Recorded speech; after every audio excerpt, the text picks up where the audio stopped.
This is interesting. I don't know what this is, but there's some tracks that go to my little bee shed. And they come around this way, and then they come out from under the bee shed, and they go over here. They come around, and that's my old chicken coop.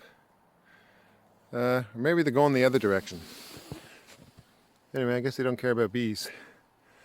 So today, I'm going to add some Dempster pillows to my, here, hold on.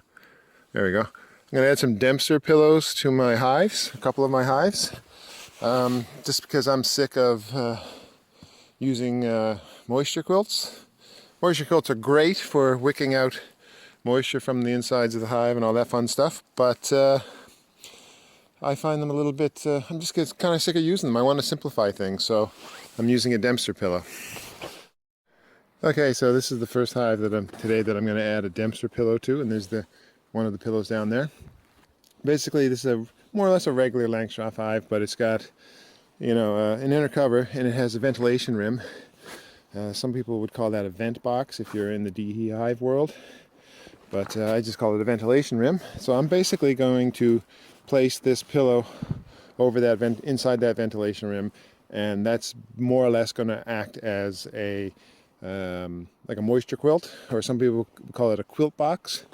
Though a moisture quilt and a quilt box are slightly different. Moisture quilt sort of replaces the inner cover, whereas a quilt box seems to it's just a big box with absorbent material to absorb moisture coming out of the hive. But anyway, let's just pop this baby open.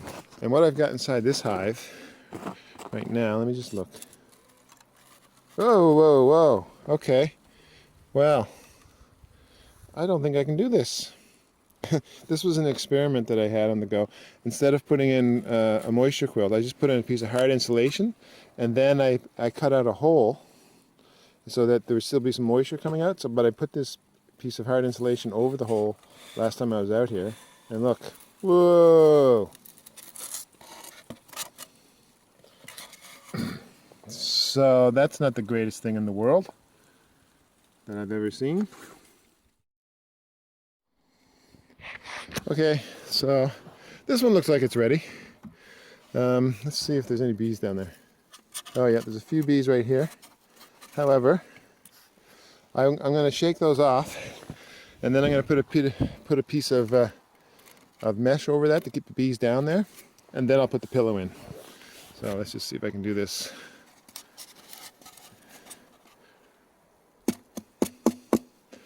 All right, so I'll give them a second to realize that being outdoors right now is not the best place for them, and hopefully they'll all go back in. They're so cold that they can't move.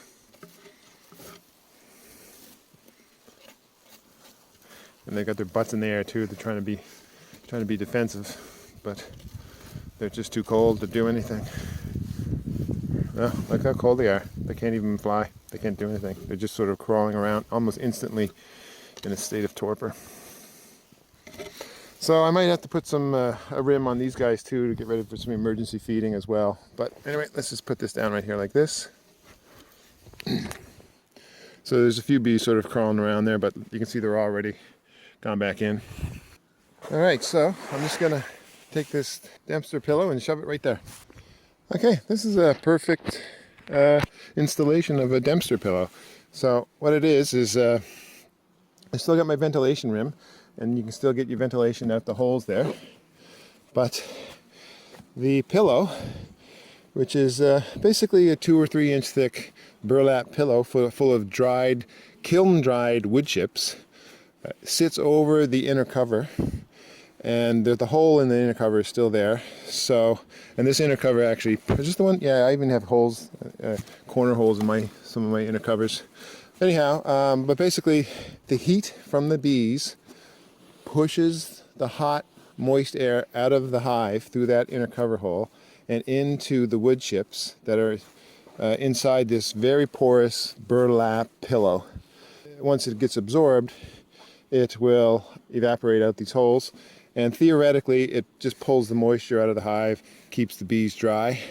A normal moisture quilt, which is just like this setup right now. It's basically a ventilation room just like this, except it has the inner cover is completely gone, and the moisture quilt has a porous material like canvas or a very fine mesh covering it, and then you put the wood chips in and put it on. So basically all the moisture, the whole inner cover, what was normally the inner cover, is just basically open, and the hot air easily flows through the wood chips and gets absorbed through the wood chips and evaporates outside the hive. The only reason that I'm switching to doing basically the same thing but with a Dempster pillow is because when I used my infrared camera, I noticed that a lot of heat escapes out of a regular moisture quilt because it's just more or less open, right? It's completely open. You're removing the inner cover that holds a lot of heat in. So I'm basically using the inner cover to keep more heat in, yet the inner cover hole is still open and moisture can still escape from the inner cover hole into the wood chips and evaporate outside the hive. And I hope that works just as well. Plus this 2 or 3 inches of wood chips does provide some insulation, so it should work.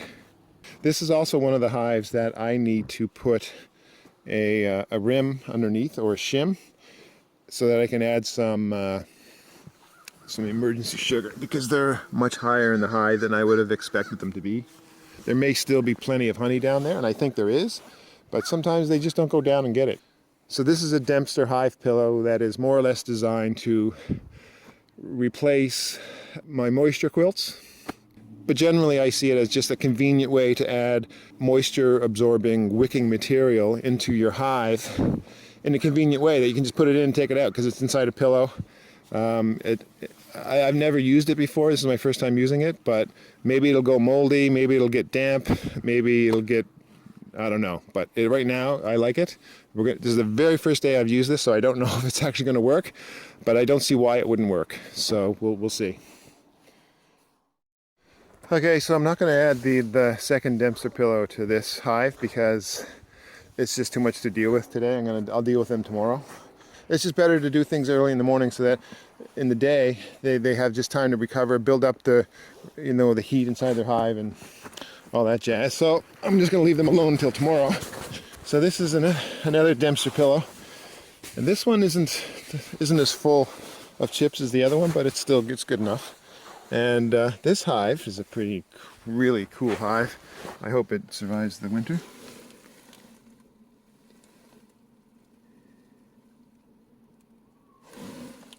Yeah, this is great. I can hear them buzzing way, way, way down below that super, so they're great. I love whatever's going on with this hive. It's fantastic. I took a thermal image of this hive a couple weeks ago, and you can see the cluster way, way down below, which is fantastic. I love it. So they've still got one full medium of honey up top, so it's great. I don't have to worry about it, right? And when I know that, I can relax. So anyhow, so this is the inner cover, and there's the hole, and I got some holes in the corner as well. And I've got this. This is basically a medium. It's actually a messed up medium. I was cutting down some deeps to mediums, and I screwed up the whole cut, so I can't really use this as anything except a rim. But anyway, it's got some holes in the side, right here, everywhere except for the front. And I got the pillow, my trusty Dempster pillow, which is basically 2 or 3 inches of wood chips, again to provide some insulation, but also just to absorb any of that hot moisture inside the hive that the bees are producing from eating honey and just from breathing condensation. And so this should suck up that condensation and it'll evaporate out the holes in the side of that. And that's my story, and I'm sticking to it. So I'm sort of in love with this hive because it's doing exactly what I want my bees to do all the time in the winter. I only have one other hive that's doing this right now, but it's clustering well below all their honey down below in the bottom of the hive. It's essentially, this bottom entrance isn't even reduced. It's got 1/4 inch mesh on it, but it's basically a wide open mesh. You can see a few bees starting to collect down there, but not too many dead ones, so they're okay. I could reduce the entrance, but yeah, whatever. They're doing fine. So anyway, they're clustered way down below, looking great. I love this because it means I don't have to think about it. I just don't have to worry about them. I'm like, okay, they've got everything they need, plenty of honey up here. They'll just slowly work their way up. As long as any shrews don't get in there, then they're fine, right? And as long as it doesn't get damp and wet. So basically, I'm putting this Dempster pillow inside the top of the hive to just make sure that if there is any moisture, it'll evaporate. And it might not even need it, right? Because if you look at a DE hive, a lot of DE hives are basically this setup. It doesn't look like a DE hive, but it's essentially the same thing.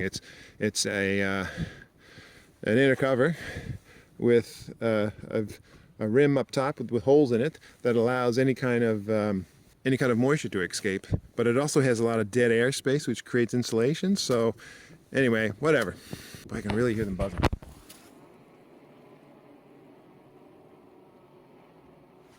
It doesn't take much to disturb them, right? Like all I did is I popped the top off, and it was heavy with snow, and it also had this big weight on it that I forgot about, and just the vibrations of me lifting the top of the hive got them on guard, and now they're buzzing again. So I'm not going to bother with these other bees. This one has a pillow in it as well, but it's an overstuffed pillow. It needs to be resized a bit, but.